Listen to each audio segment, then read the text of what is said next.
দুনিয়ার বুকে আমি অহংকার নিয়ে চলি না। আমি মিশুক, তাই জন্য মানুষ আমাকে সস্তা ভাবে।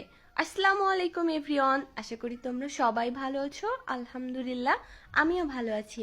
আবারও চলে আসলাম সকাল সকাল তোমাদের সাথে একটা ভিডিও শেয়ার করতে। আশা করি আজকের ভিডিওটা দেখতেও তোমাদের অনেক ভালো লাগবে। সকাল সকাল চোখ মুছতে মুছতে আমি ফ্রেশ না হয়ে আগে আমার হাজবেন্ডের জন্য নাস্তা রেডি করছি, কারণ সে যখন পিটিতে গিয়েছে আজকে, আমি ঘুম থেকে আর সজাগ হতে পারি নাই।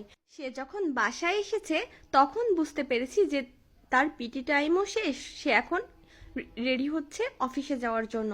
তখন তো আমার মাথায় হাত যে আমি এখন তাকে কি নাস্তা রেডি করে দিব। আর রুটি ছাড়া তো সে সকালে কিছুই খাবে না, হয়তো বা মাঝে মাঝে ভাত খায়, কিন্তু সেটা তার মনের রোজি মতো, আমার মন মতো না।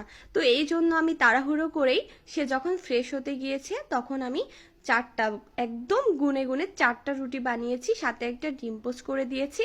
আর কালকে রাত্রে রোজার জন্য হালকা ঝাল দিয়ে আলু ভাজি করেছিলাম, সেটাই আমি গুঁড়ো ঝাল মিশিয়ে তাকে দিয়ে দিয়েছি। এখন বাঁচতে তো হবে, আসলে কথার হাত থেকে বাঁচতে হবে। হয়তো বা কোনো কিছু বলবে না, কিন্তু সকাল সকাল কিছু না খেয়ে গেলে আর শুধুমাত্র ডিম পোস্ট খেয়ে গেলেই তো আর হবে না। তারপরে সে চলে যাওয়ার পরে আমি বাসার সব কাজ করে নেব একটার পর একটা। আজকে কাজ করতে ভীষণ ভালো লাগছিল, মনটাও ভালো ছিল। আর ইদানিং তো আমি সকাল সকালই সব কাজ করে থাকি।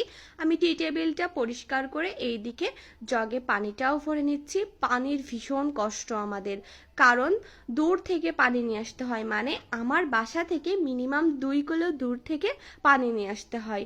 আর মাঝে মাঝে তো পানি থাকেও না, তখন না খেয়েই থাকতে হয়, কারণ একটা ক্যানই আমাদের। দেখি আমার হাজবেন্ডকে খুব তাড়াতাড়ি বলবো আর একটা ক্যান নিয়ে নিতে, কারণ বাসা থেকে যখন কোনো মেহমান আসে তখন আর পানিতে আবার সমস্যা হয়ে যায়, আমার হাজবেন্ডকে বারবার যাওয়া লাগে।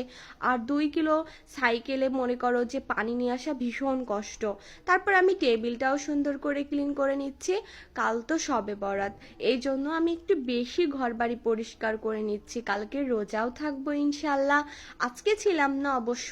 তোমরা কে কে রোজা থাকবা বা তোমাদের ভীষণ ভালো লাগছে কাল সবে বরাত বলে, আমাকে অবশ্যই তোমরা কমেন্টস করে জানিও।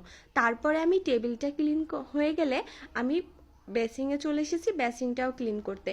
তারপরে দেন আমি ফ্রেশ হব। আর বেসিংটা ক্লিন করার পরেই আমি ফ্রেশ হই, না হলে আমার ভালো লাগে না। আর আমার কাছে এই জিনিসটা, মানে এই কাজটা আমি প্রতিদিন করে নিই, কারণ যেহেতু প্রতিদিন রান্না করি, এটাও একটা রুলসের ভিতরে রেখে দিয়েছি যে ফ্রেশ হওয়ার আগে বেসিংটা ক্লিন করে।